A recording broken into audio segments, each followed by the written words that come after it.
नमस्कार। मैं हूं प्रकाश हिंदुस्तानी।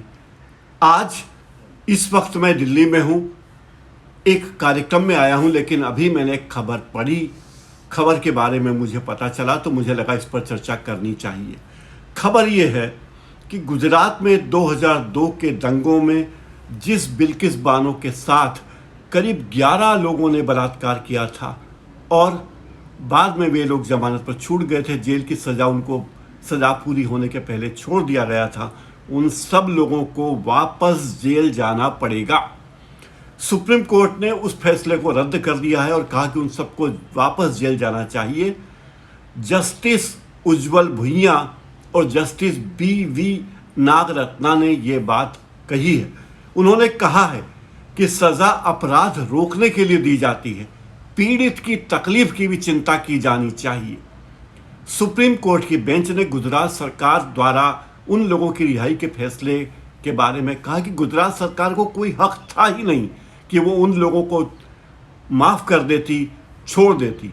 यह सुनवाई महाराष्ट्र में हुई थी, क्योंकि रिहाई पर फैसला भी वहीं की सरकार करेगी। जिस राज्य में अपराधी पर मुकदमा चलाया जाता है और सज़ा सुनाई जाती है, उसी को दोषियों की माफ़ी याचिका पर फैसला करने का अधिकार है।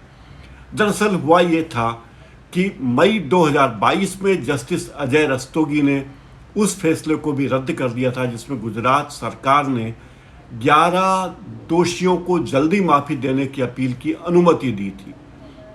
गुजरात सरकार ने इन्हें 15 अगस्त 2022 को जेल से रिहा कर दिया था और ये सभी आरोपी छुट्टे घूम रहे थे। छूट तो रहे थे, बल्कि ये लोग सामाजिक कार्यक्रमों में भाग ले रहे थे, इनका सम्मान किया जा रहा था। पहली याचिका में 11 दोषियों की रिहाई को चुनौती दी गई थी और उन्हें वापस जेल भेजने की मांग की गई थी, और दूसरी याचिका सुप्रीम कोर्ट ने मई में दिए गए आदेश पर विचार करने की मांग की है। सुप्रीम कोर्ट ने यह बात कही थी कि दोषियों की रिहाई का फैसला गुजरात सरकार करेगी। बिल्किस बानो ने कहा कि जब केस का ट्रायल महाराष्ट्र में चल रहा था तो फिर गुजरात सरकार फैसला कैसे ले सकती है। केस के सभी दोषियों को आज़ादी के अमृत महोत्सव के उपलक्ष्य में जेल से छोड़ दिया गया था। सुप्रीम कोर्ट ने 3 बड़ी टिप्पणियां की है, उन पर भी चर्चा करनी चाहिए। सुप्रीम कोर्ट ने कहा है 13 मई 2022 के आदेश का इस्तेमाल शक्तियों को हड़पने और कानूनी प्रक्रियाओं के दुरुपयोग के लिए किया गया है।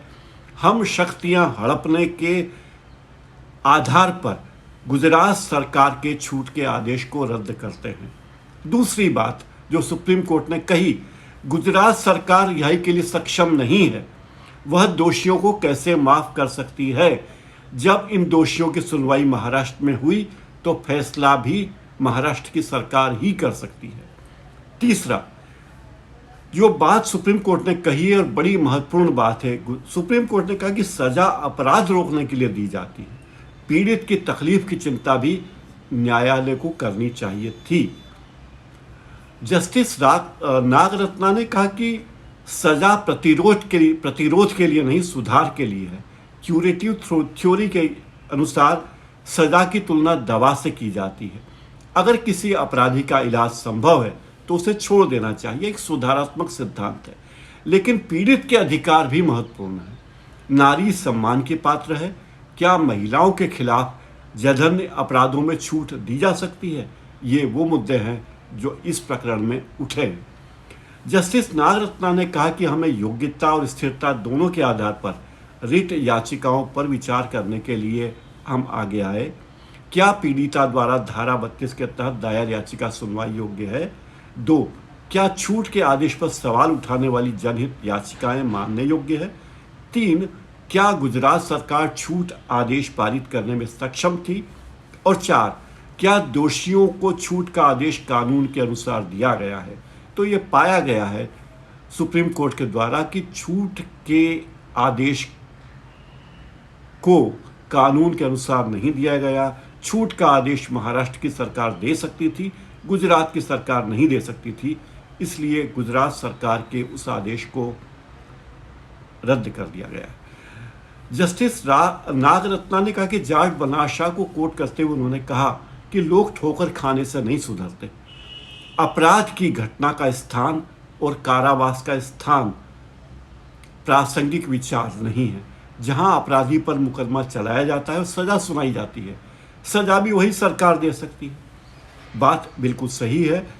और इस तरह 13 मई 2022 का फैसला जिसने गुजरात सरकार को दोषी को माफ़ करने के विचार का निर्देश दिया था, वो अदालत के साथ धोखाधड़ी करके और भौतिक तथ्यों को छुपाकर प्राप्त किया गया था, इसलिए आदेश रद्द किया गया है।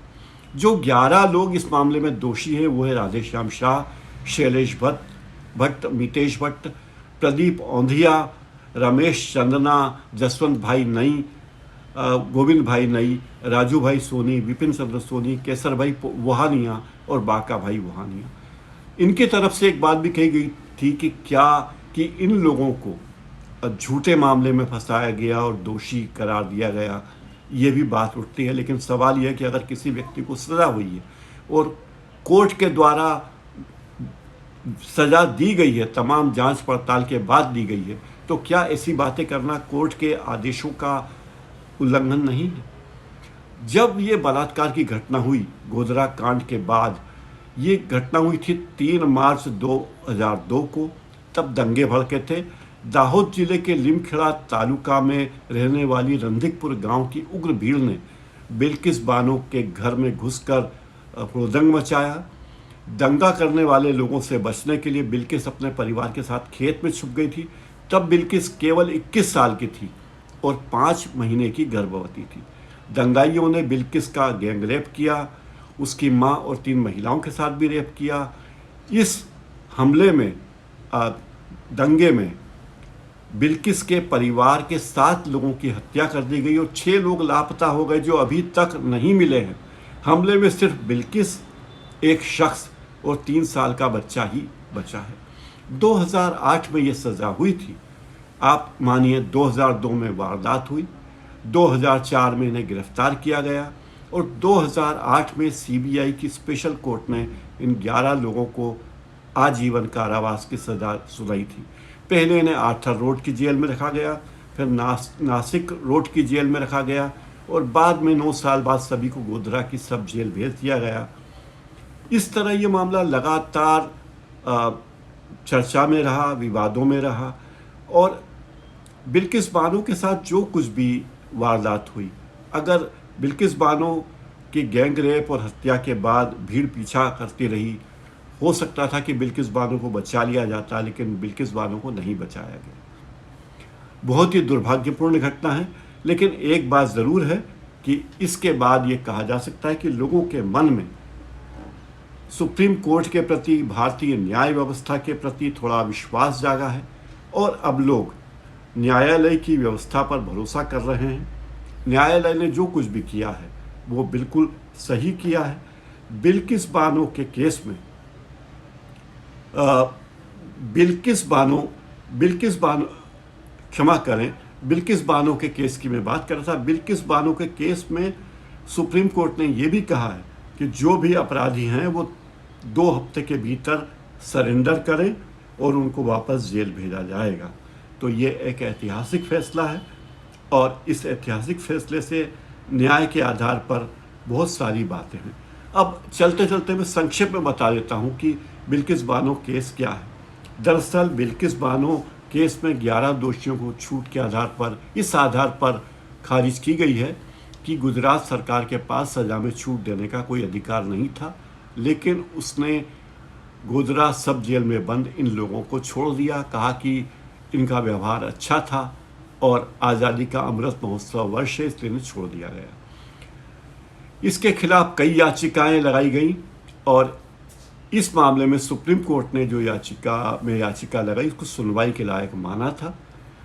पहले सुप्रीम कोर्ट ने कहा था कि गुजरात सरकार इस मामले में फिर से विचार करे, दोषियों के भौतिक तथ्यों को दबाकर और भ्रामक तथ्य बनाकर इस तरह की रिहाई देना ठीक बात नहीं है। सुप्रीम कोर्ट ने कहा कि जिस राज्य में आरोपियों को सजा मिली उसी राज्य में वहाँ की सरकार आरोपियों को छोड़ सकती है। ये एक ऐसा मामला है जिसमें अदालत के आदेश का इस्तेमाल इस्तेमाल छूट देकर कानून के शासन का उल्लंघन करने के लिए किया गया था।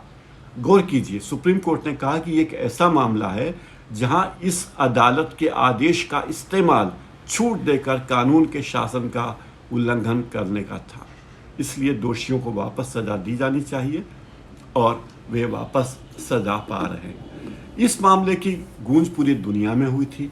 किस तरह 21 साल की एक महिला के साथ लोगों ने बलात्कार किया, परिवार के कई लोगों की हत्या कर दी और एक गर्भवती युवती के साथ बलात्कार किया, गैंगरेप किया गया, यहाँ तक कि इस कारण उस युवती को अपना बच्चा भी खोना पड़ा। एक जघन्य कांड था।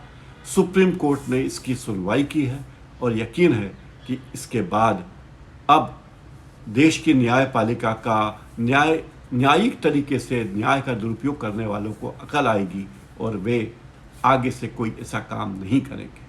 आज इस कार्यक्रम में इतना ही। धन्यवाद।